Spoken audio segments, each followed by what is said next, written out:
El gótico es un estilo con un nombre impropio. Viene de godo, cuando es sabido que nada hay de godo en él.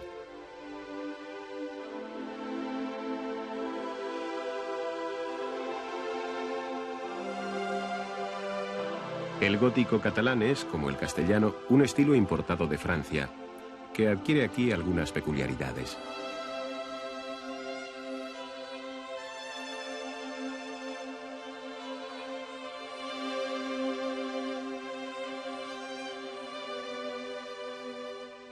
La Catedral de Barcelona, monumento gótico encajado a maravilla dentro de un barrio también gótico, es un portento de armonía cuyas obras empezaron en 1298 y se terminaron, la fachada principal y el cimborrio, en 1882.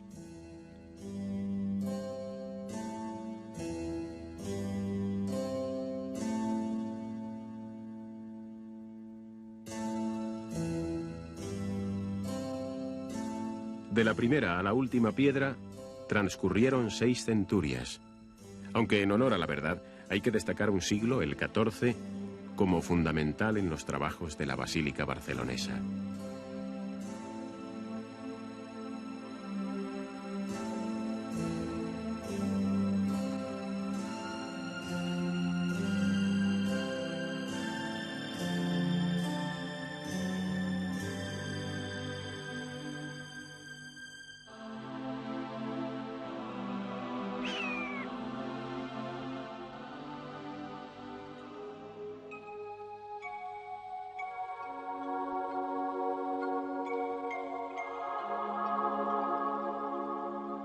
Sobre la antigua mezquita de Valencia, tras la conquista de la ciudad por Jaime I, se levantó la catedral.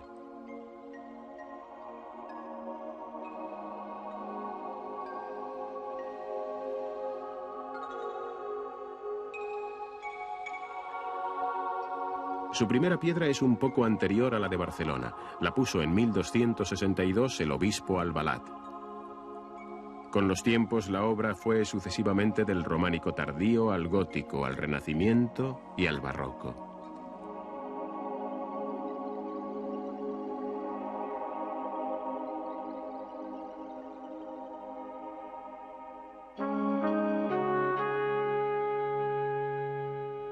Barroca es la portada cóncava y góticas la Puerta de los Apóstoles, donde juzga y sentencia todas las semanas el milenario Tribunal de las Aguas, y la Torre del Micalet, que es a Valencia lo que la Giralda a Sevilla.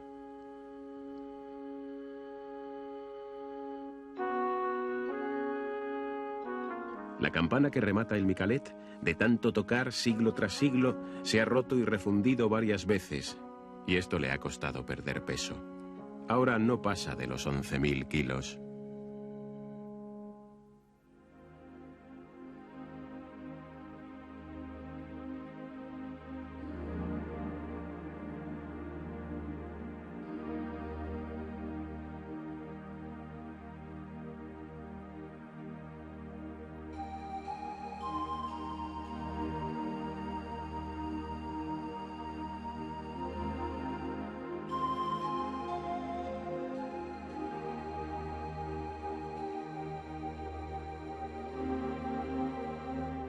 gótico erizado, casi espinoso, el de la Catedral de Palma de Mallorca, señora de la ciudad y la bahía, y por no ser menos que otras ilustres hermanas suyas, también erigida sobre la mezquita principal cuando Jaime I arrebató la plaza a los árabes.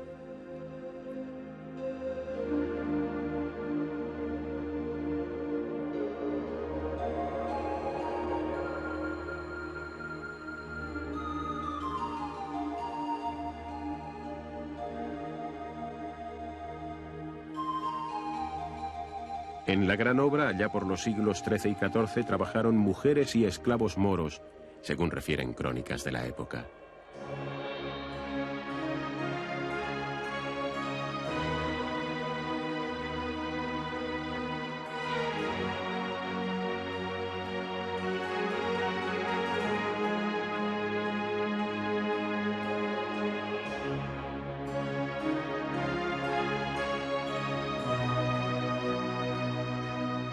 Allí está enterrado el clérigo Gil Muñoz, sucesor de Benedicto XIII, el antipapa Luna, que renunció al solio de Peñíscola y puso fin al cisma de la cristiandad.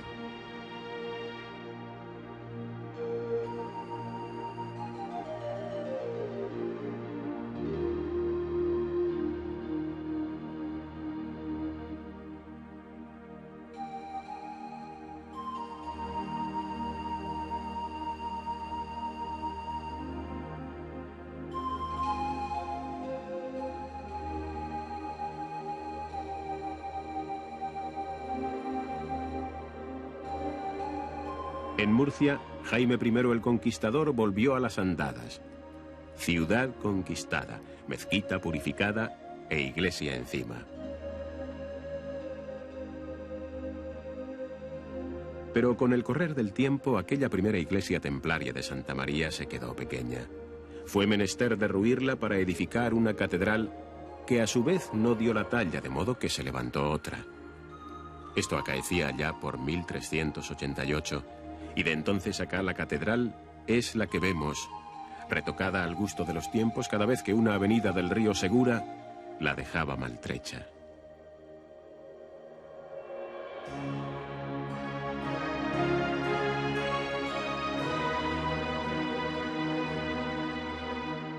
En el siglo XVIII fue cuando se le puso a la catedral murciana la preciosa fachada barroca, prodigio de cincel, y se remató la torre campanario.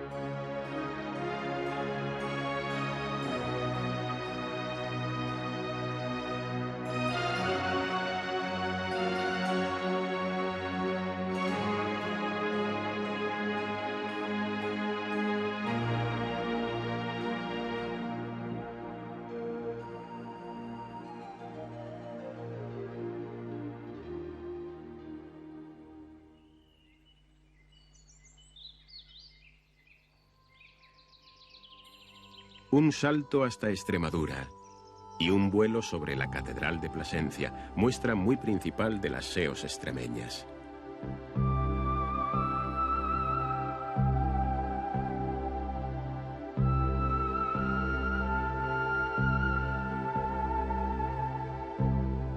Aquí los cinceles hacen orfebrería sobre la piedra dorada. Es el barroco plateresco de la fachada norte.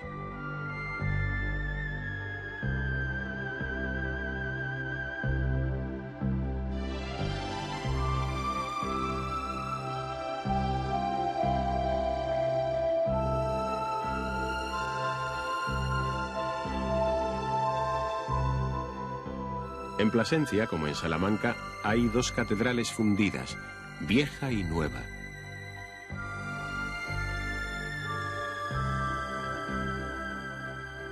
La vieja del siglo XIII, del XV la nueva.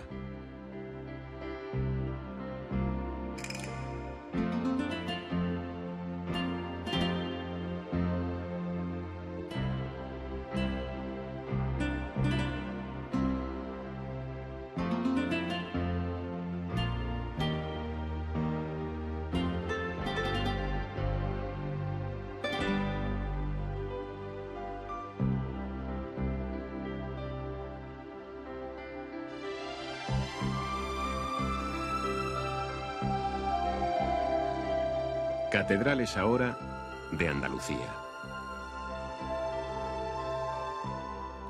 Esta es la de Málaga, también superpuesta a una anterior mezquita, esta vez por gusto de los Reyes Católicos. Es difícil verla bien desde abajo, asfixiada como está entre las callejas del barrio portuario. Desde arriba ya es otra cosa.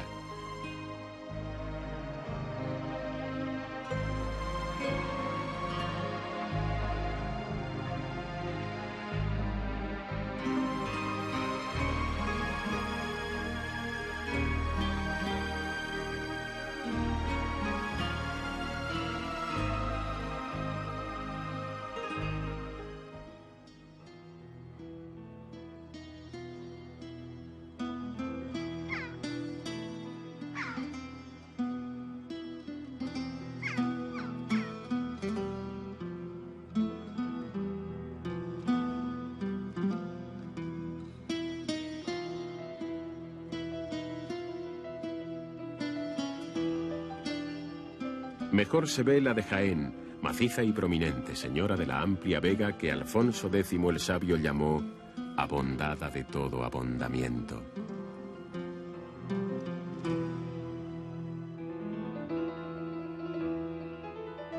Ni que decir tiene que fue mezquita, pero a su forma actual no llegó sino después de varias construcciones y reconstrucciones.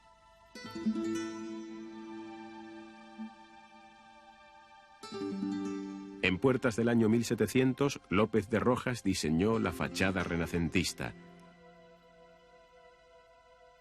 y Pedro Roldán le puso las enormes esculturas.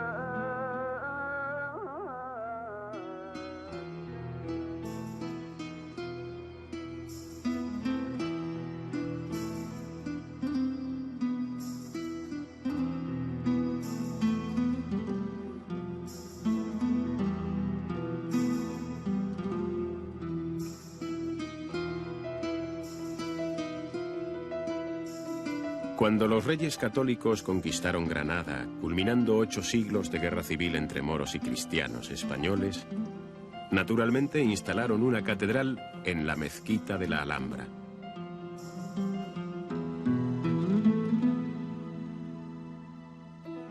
Pero Isabel quería algo más, colocar su sepulcro en el lugar de la aljama mayor. Así pues, muerta ya la reina, la catedral se instaló en el lugar donde una simple parroquia había sustituido al principal templo islámico.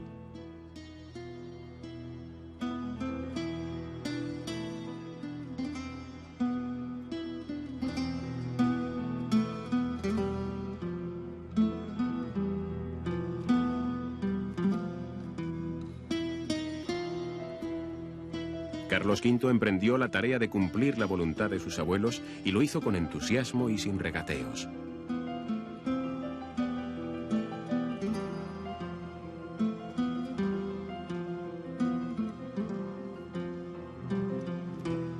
La catedral se inició en gótico y se remató en renacimiento. Diego de Siloé, Juan Gil de Ontañón y Juan Egas fueron los principales artífices.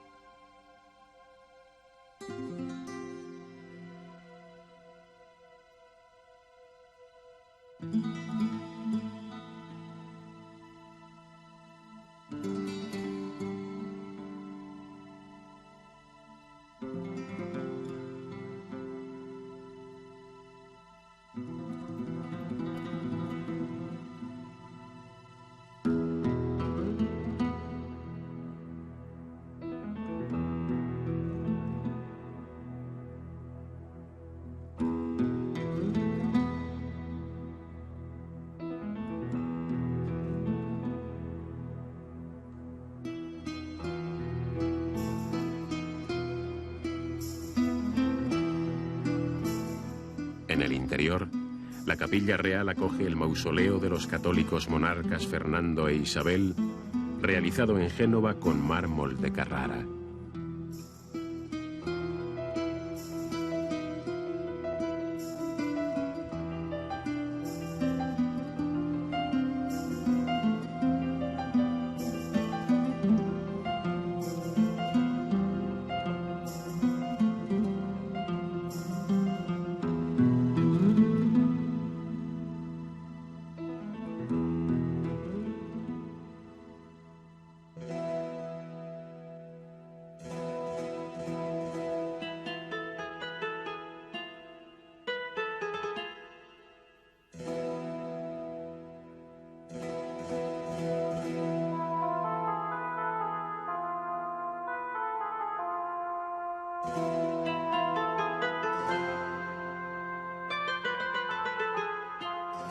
La Catedral de Córdoba aún se sigue conociendo como la Mezquita de Córdoba.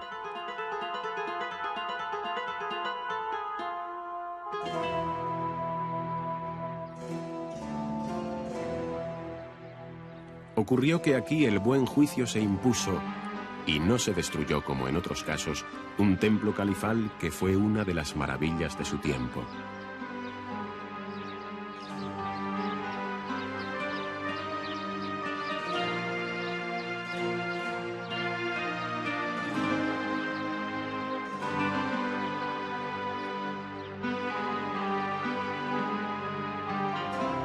Eso sí, la catedral cristiana se incrustó en la mezquita, convenientemente purificada de su condición infiel. Una mezquita, por cierto, que a su vez había suplantado a un pequeño templo visigótico. Son vueltas que da la historia.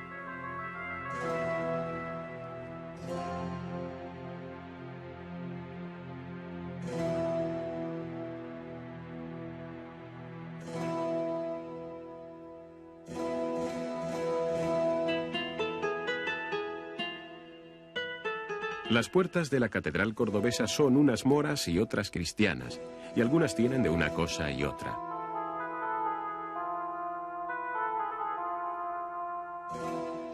La puerta del Caño Gordo es renacentista y da acceso al gran patio de los Naranjos, que lo fue de la mezquita.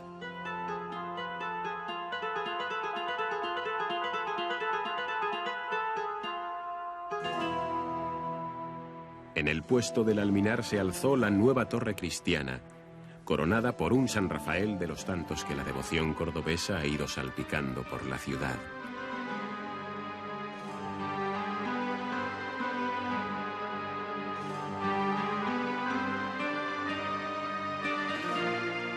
En el interior de la catedral, la mezquita sobrevive en el bosque único de sus columnas y en la magnificencia ornamental, suntuaria, de los califas omeyas.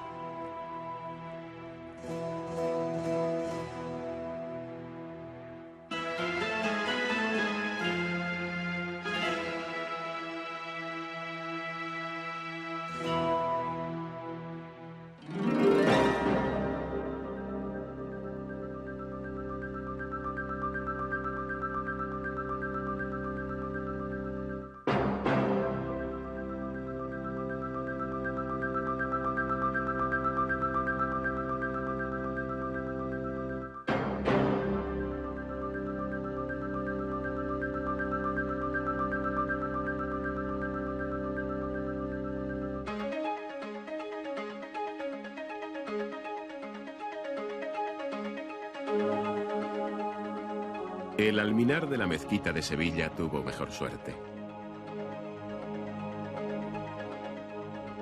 Los cristianos lo dejaron casi intacto, coronándolo, eso sí, de campanas. Es la famosa Giralda, emblema sevillano, que ya estaba terminada va a hacer ahora 800 años, en 1198.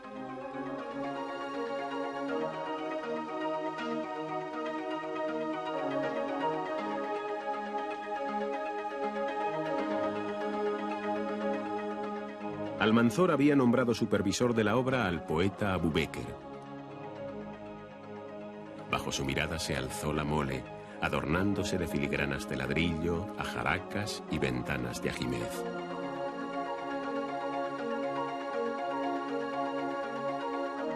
Sobre los cuerpos de campanario que le añadieron en el siglo XVI, los cristianos pusieron una veleta que es una imagen de la fe. La imagen gira cuando el viento sopla sobre el lábaro desplegado. Por eso le llamaron Giraldillo y Giralda a la torre.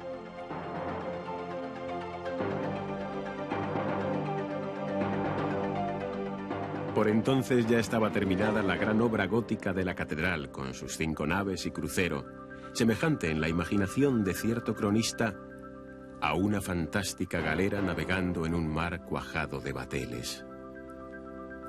Dice otro cronista que cuando la catedral era un proyecto, un clérigo propuso en el cabildo: hagamos una obra tal que quienes la vean labrada nos tengan por locos.